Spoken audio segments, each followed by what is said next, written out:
Hi and welcome back. I can't believe now I'm doing my video. I don't have belly. My baby is with the father upstairs, and now I'm doing the video for this experience of my delivery. I hope you guys like it. This is the most important moment in my life, so I would like to share this experience with you, and I hope this encourage your moment that if you are going to have your baby, but if you already did it, because yeah, it's a lot of information, and sometimes some information can help us to just be more secure at that moment. So I hope this is the case. So okay, I can't believe the last video I made was the 39 and 40 weeks update, and I did it in the morning, and in the afternoon at night I was going to the hospital to have my baby. I was like, what? It's crazy how things change so fast. So okay, so in the morning I mentioned in the last video that by the way, the first part of this update for my delivery is in YouTube. So if you want to check, this is the second part. So it's a lot of information, okay? So, okay, in the morning I had a brown discharge. So I thought that was fine because it was not too much. I called my sister. My sister has more kids. She's not nurse, not doctor, but she knows better than me. And she was like, yeah, that happens sometimes when you are about to have the baby. Don't worry, blah, blah, blah. But I went with my husband and my mom to the restaurant to have lunch. And when I went to the restroom, I started to have more cramps, a little bit more stronger, and I had some drops of blood also, but was like little more the brown discharge. So at that moment, I was like, maybe it's better to call my insurance company to see if it's okay or if I should go to the hospital or for advice, medical advice. Um, okay, I came to I okay, once I was at home, I called the insurance and they mentioned, oh, it's good idea if you go to the hospital to check that everything is fine. So at that moment I was like, okay, let's prepare myself, like just pack everything because you never know that I will need to stay. So we packed everything, but at that moment it was 10 p.m. So it was at night. We went to the hospital and the doctor checked everything. The heartbeat was fine, but the doctor mentioned that because I was having some blood, it can happen two things. One was that the cervix is opening, and that can cause the blood. But the other thing is that the placenta is I don't know how can I say that in English, is no stick to the uterus, so the placenta need to be stick to the uterus because that is the source for the baby, everything. So that can be dangerous, the second option. So if that happen, will be like a very like bad case, so you need to be at the hospital because they can intervene and they can help you. But if you are at home and that happen, will be bad for you or for the baby. So I decide to stay at the hospital so they can check and they can make sure that everything was fine. So at the end we decided to stay at the hospital, but I was just like 1 centimeter of dilatation, so it was nothing, and I didn't have any like strong cramps or anything at all. So they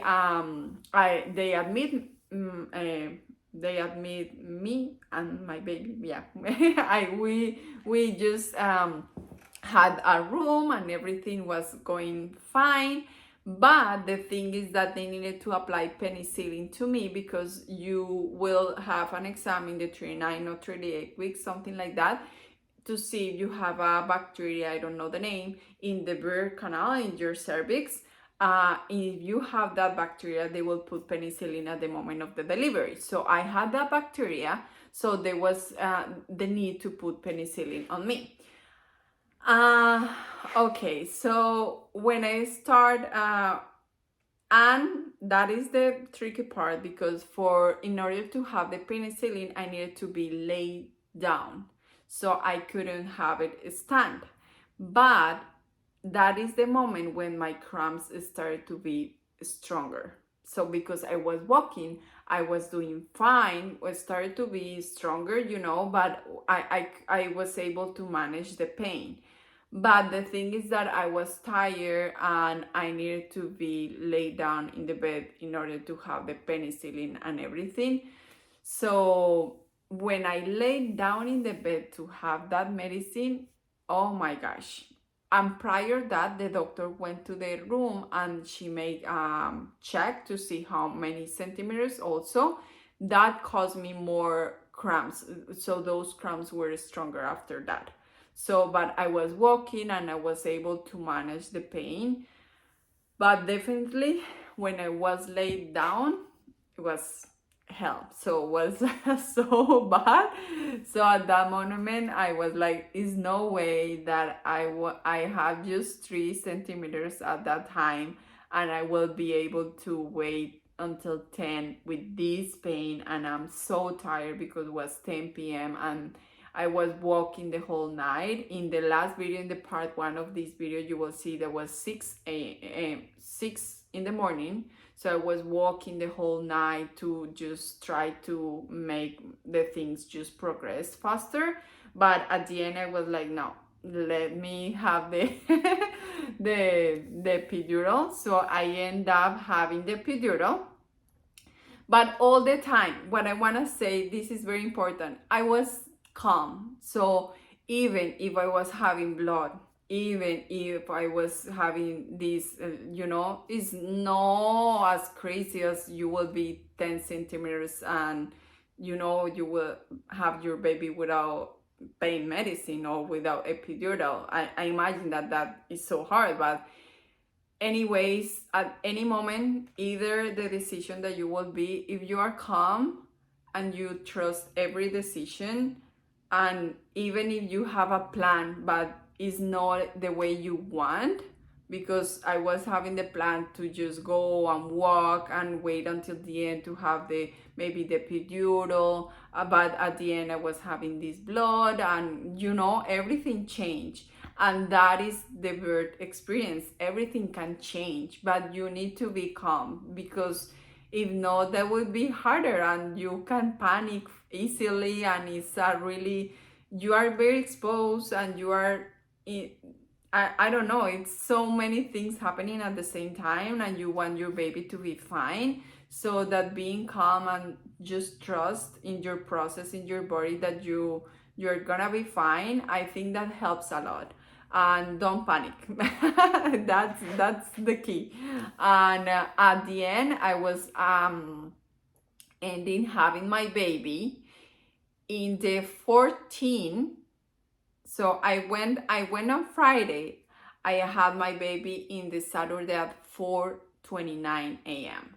So it was more like 30 something hours. So I was having progress, not very fast, but I was having progress. That's why I didn't want to have the Pitocin, because all the doctors, they do the change, the nurses, because they go home and the other one comes and blah blah blah. So all the doctors and the nurses will like tell you, oh, you want the Pitocin because I was, it's so many hours and you are in labor. So they were like, oh, you should, blah, blah, blah. And it was like, no, I want to wait. I don't want more medicine, because at 6 a.m. they put the epidural and I was having the penicillin. So I was like, no, I want to wait. So I was really clear, and with them, I was like, make sure that they ask, and sometimes they're very insistent, but you are the one that decide at the end. So that is important for you to just be clear that it's your moment. You are the one that decide how it goes, in terms of what is the medicine that they put on you. And I had my birth plan, so that I didn't want them to use vacuum, and also even the pose that I wanted to be when I was pushing my baby out. So everything you can decide. So some doctors are more like, oh, you need to do this, blah, blah, blah. But I'm like, no, that's not what I want. So you need to advocate for yourself. So that's very important. And also having a think, I will explain. I don't know, it was 30 something weeks of pregnancy, I had an appointment with this doctor, and I didn't like the way she like was in the appointment. I feel that she was very impolite. I didn't feel good with her, and she was that night with me in the room. So when she came to check on me, I didn't know, and she was the first that made the check to see how many centimeters. But I feel bad. I feel bad because I was with the epidural and I couldn't move my legs, and she was like, oh, but move, or she was like, she made this comment like, move, or I'm gonna check. And I was, of course, but I can't move my legs. So I feel like I don't want her in my room. And I was able to just, when she was out to the room, I was like, I talked to the nurse and I was like, I know she's a good doctor, she's a good person, but I don't feel comfortable with her. I don't want her to be my doctor. I want to know if it's any option that I can have a different doctor. So they were like, okay, yeah, mama. And they bring another doctor to check on me. So I think that is a good experience, and that is important for you to know that you are the one that decide. If you don't feel comfortable with the provider that comes to your room, just tell them, so I don't feel comfortable and I don't want them to check on me or to, I think that is important. There was a nice experience because I was able to talk, but it was not nice to see her because I felt, I don't know. And after the delivery of my baby, she was again on the room. I was like, they didn't understand that I would not want to have that doctor here. But anyways, I was happy and I didn't care. I didn't say anything. I went, hi doctor. But yeah, that happened. Okay, that was a parenthesis. Okay, that was the whole time. I wasn't dilating like a lot, but I was having progress. So if I was having progress, they were not very insistent in the pitocin once I tell them no. And you can't eat after having the pitocin. Oh, yeah, the epidural, sorry. So, yeah, just water and blah, blah, blah. At the end, okay, at 9 centimeters, I think, I was like, okay, I can have the pitocin to make this faster. And they put the pitocin on me, and then was 10, and then the doctor was able to come all the time. I was not in my back. I was laying by my sides, and I turned sometimes 15 minutes in one side, 15 minutes in other. I was with my husband and my mom in the room. That was nice too. And in the moment to push, I was on my side. I wasn't in my back. I was on my side, and they helped you to accommodate like the bed and everything. And my husband was having one feet. I have also a video. It's not until I have my baby, but I was able to make a little video. If you guys would like it, please let the comments below. But yes, I was in my side and I started to push my baby. They will advise for you to push with holding your breath, but I wasn't comfortable with that push.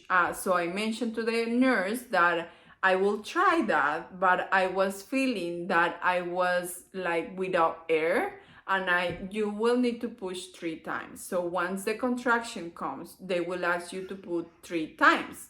So when I was pushing the baby, I was feeling that I was with no air to push more. So, but with the J breathe and with the J sound, I was able to push better. So I informed them that I was feeling better pushing in that way. So she was like, as soon as the baby is going down and is progressing, it's going, down, I'm fine with whatever sound or whatever you want to use. So at the end, I was using that breathing for pushing my baby out.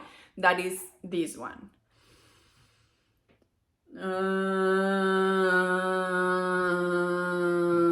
Sounds so it's funny when you hear that, but for me that was helpful because it was not like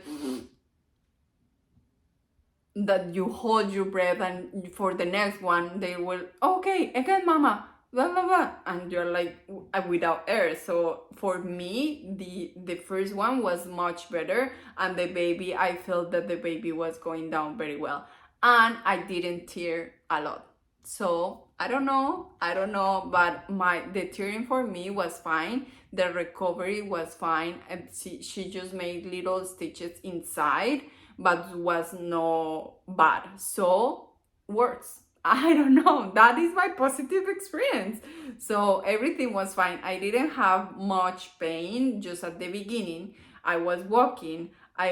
Because I was doing walks all the time when I was pregnant. And when I came to the hospital, everything was fine. The baby was healthy. He was almost 7 pounds. And I didn't tear a lot. I was in my side, so the doctor said to me at that moment, she was like, okay, once the baby is really like going out, I want you to turn in your back, because for me it's easier to help you to don't tear a lot. So I was like, okay. So she was like, okay, now. And they helped me to turn, and the baby went out. So everything was fine. At that moment, almost before the baby was out, they asked me if I wanted the mirror, but I was so sensible. So I was like, no, because if I see the mirror or I touch my baby's head, I will start crying and I need to push. I can't cry right now. So let the cry for later. So I was like, no, I don't want any mirror. And once the baby was out, the first cry was so cute. And I start crying and crying and crying because it was amazing. You will know if you don't have your baby already, but if you know, or if you already had this experience, you know that is so amazing. It's I can't describe that. And yeah, that was my birth experience. I hope you like it. It was a really long video, but what I can tell you is, have your birth plan, but be flexible. Do your exercises. Try to breathe out your baby, as I mentioned in the that helped me a lot. Side to side to don't tear. For me, that was my experience that helped me. The recovery, I will make another video for that. But yeah, that was my experience. I hope you like it. I hope you feel like empowered. You can do it either if you have like the epidural, if you don't. But anyways, we are amazing. We just birthed a baby, and that's so amazing. It's so beautiful. So yeah, see you in next video for the 2 weeks postpartum update. Oh my goodness, I have so much information that I'm so excited to share, because oh my god, yeah, you need to check that video too. Bye, have a good day.